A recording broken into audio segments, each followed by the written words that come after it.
ఈటీవీలో చేసినప్పుడు మిగిలిన షోస్ చేయకూడదనేది రూల్ ఉంటుంది అంటారు. ఇది చేయడానికి రీజన్ ఏంటి? అంటే ఆ రూల్ బ్రేక్ చేసి వచ్చారా ఎట్లా దీన్ని? రూల్ అనేది కాదండి. ఇంతకు ముందు కూడా చాలా షోస్, ఆఫర్స్ వచ్చాయి.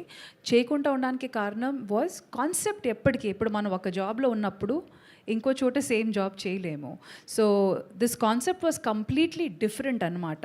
నా ఎగ్జిస్టింగ్ షోస్‌కి ఎలాంటి ఇబ్బంది కలగకుండా ఉన్న కాన్సెప్ట్ కాబట్టి it was convenient for me to take up this show.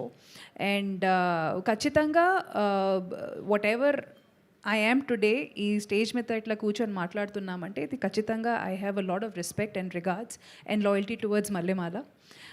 So ఏదైనా రూల్ అట్లాంటిది కాదు. కాన్సెప్ట్ మ్యాచ్ అవ్వకూడదు, which is but obvious. And slot ఇట్లాంటి కొన్ని అది నేనే కాదు, ఏ ఆర్టిస్ట్ అయినా, ఏ హోస్ట్ అయినా, ఏ జ్యూరీ మెంబర్ అయినా, ఎవరైనా అది చూసుకోవాల్సిందే. బికాజ్ ఒకే స్లాట్లో కానీ ఒకే టైమింగ్లో కానీ ఒకే కాన్సెప్ట్ ఒకే టైంలో జరిగితే అది ఎవరికైనా అది ఓకే కాదు.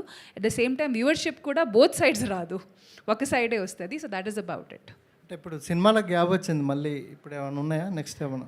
గ్యాప్ ఏం రాలేదండి. I'm waiting for something good to come my way. Sudheer మీరు కాంబినేషన్లో ఒక సినిమా వస్తుందని ఆ మధ్యాహ్న వార్తలు వచ్చాయి. సుధీర్ కూడా చెప్పారు. ఆ వార్తలు మీరే వేశారు కాబట్టి మీకే తెలియాలి. సుధీర్ కూడా చెప్పాడు ఒక ఇంటర్వ్యూలో మీ కాంబినేషన్లో ఒక సినిమా రాబోతుందని. లేదండి, అలాంటిది ఏమీ లేదు.